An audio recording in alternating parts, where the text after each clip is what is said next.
বেশ কিছুদিন আগে আমাদের ঢাকা গাজীপুর মহানগরী টুঙ্গি থেকে নিখোঁজ পিটিসিএল টিএনটিটি অরণি জামে মসজিদের সম্মানিত কবি মুফতি মহিবুল্লাহ মিয়াজি, যাকে পঞ্চগড় থেকে পাওয়া গেছে।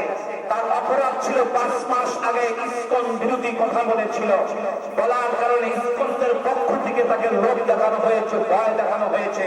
তাদেরকে বলা হয়েছে ইসকনের পক্ষ থেকে, আপনারা বিএনপি, এনসিপি, জামাত এদের বিরুদ্ধে আপনারা বলতে থাকেন।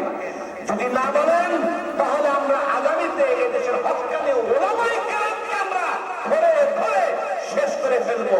আর যদি বলেন আমাদের কাছে কি চান, কোটি কোটি টাকা আমরা আপনাদেরকে দিব। ভাই, অতীব দুঃখের সাথে বলতে হচ্ছে, শুধু আপনাদেরকে সতর্ক করার জন্য বলছি, না বলেও পারি না, চুপ থাকলেও পারি না।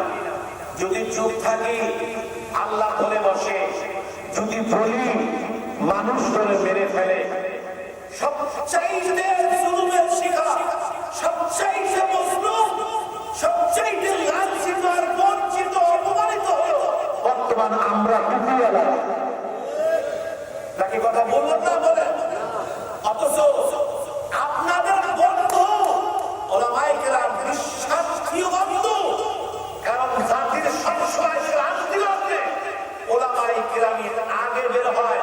তার মূল কারণ হলো আলেম যদি না বলে আল্লাহর কাছে দাঁড়ি, যদি বলে হয়তো এক শ্রেণীর মানুষের কাছে তার কাটা, গলার কাটা, কিন্তু আলেম ওলামা গলার কাটা যতই হোক না কেন, আলেম ওলামা নিজের জীবনের চেয়ে বেশি ভালোবাসে আল্লাহ তার রাসূলকে। আল্লাহ এবং রাসূলকে খুশি করার জন্য পৃথিবীর কোন মানুষকে খুশি করার দিকে চোখ আমাদের নেই। কথা বলে ঠিক না বেটি? এই জন্য কথাগুলো বলতে হয়। তবুও বলি, এই যে মাহফিলে বয়ান করছি, আমি ঠিক মতো বাসায় বসতে পারবো কিনা আমার জানার কোনো নিশ্চয়তা নাই। এবার আরো কতগুলি কথা বলে ইচ্ছা পোষণ করেছি, জানি না এবার কপালে আমার কি আছে, কি আছে তাও জানি না। আপনাদেরকে এখন যে মেসেজটা আমি দিব, একটা ভয়াবহ তত্ত্ব আমি আপনাদেরকে দিব। আপনারা জানেন এই দেশটাকে নিয়ে স্বাধীনতার পর থেকে নিয়ে শত্রুতা কোনো হয়নি। এখন পর্যন্ত বিশ্বের প্রত্যেকটা ক্ষমতাধর দেশগুলি বাংলাদেশের দিকে তাকিয়ে আছে এবং বাংলাদেশটাকে গিলে খাওয়ার জন্য নিত্য নতুন ষড়যন্ত্রের হাত পেতে আছে। কেন?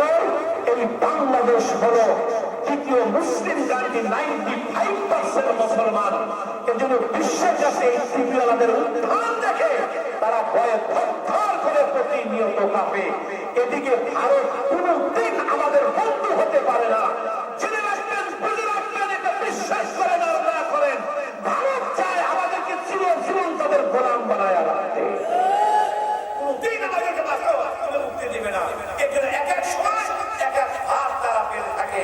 বর্তমান যে ভাগ পেতেছে ইসকন, শুনছেন কিনা জানি না, ইসকন এটা ভয়াবহ তত্ত্ব।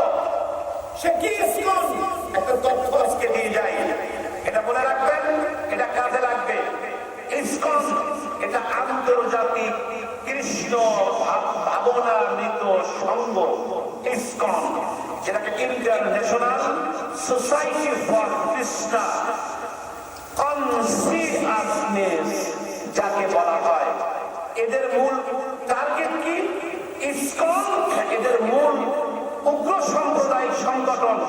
এই সংগঠনের মূল উদ্দেশ্য হল মধ্যযুগের শ্রী চৈতন্য থেকে আগত চৈতন্যের অন্যতম থিওরি ও নীতি হচ্ছে নির্জবান করো আজি সকল ভুবন, যার অর্থ হল সারা পৃথিবীকে জবন মানে মুসলমান মুক্ত করে। এটাই হলো তাদের মূল টার্গেট, মুসলমান মুক্ত করো।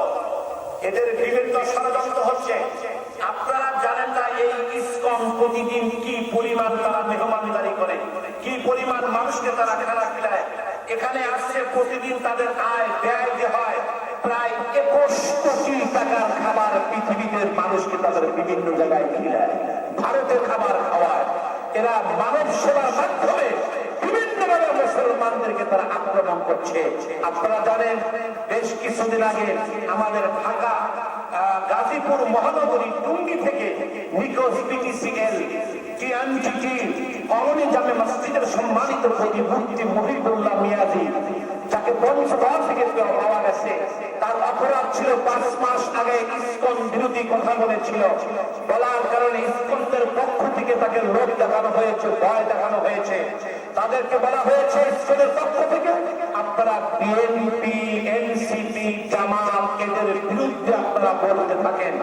যদি না বলেন তাহলে আমরা আগামীতে এদেশের হক্কানি ওলামায়ে কেরামকে আমরা ধরে ধরে শেষ করে ফেলবো। আর যদি বলেন আমাদের কাছে কি চান, কোটি কোটি টাকা আমরা আপনাদেরকে দিব। ভাইজান, এই স্কুলের মূল টার্গেট হলো বাংলাদেশকে ভারতের অঙ্গরাজ্য বানানো।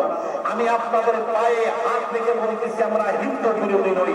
এ দেশের যত নাগরিক আছে দেশের দিক থেকে আমরা সব এক পরিবার। কথা বলেন ঠিক না বেশি? হিন্দু আমাদের কাছে নিরাপদ। আমরা ভাই ভাই হয়ে দেশীয় ভাই হয়ে থাকতে চাই, ধর্মের ভিত্তিতে নয়। তবে শোনেন, দল দল নির্বিশেষে বিএনপি আমার ভাই, আওয়ামী লীগ আমার ভাই, জামাত আমার ভাই, জাতীয় পার্টি আমার ভাই, হিন্দু আমার ভাই, বৌদ্ধ আমার ভাই, খ্রিস্টান আমার ভাই, মুসলমান আমার ভাই। আমরা দেশের কাছে একমত। এই দেশকে বিক্রি করে কারোর সাথে আমরা বন্ধুত্ব করতে রাজি নাই। রাতে ইসকন যদি এদেশে মাথা চালাবে হবে, প্রত্যেকটা নাগরিক আমরা তাদের বিরুদ্ধে জোরদার আন্দোলন করে উঠে দেবো। কে কে রাজি আছেন হাত উঁচু করে দেখো।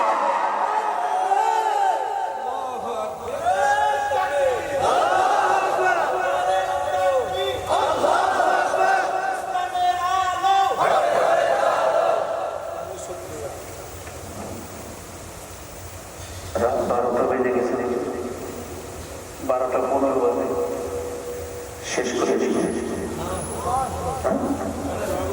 আপনাদের কষ্ট হচ্ছে? আচ্ছা আচ্ছা, কষ্ট হচ্ছে কি আপনাদের?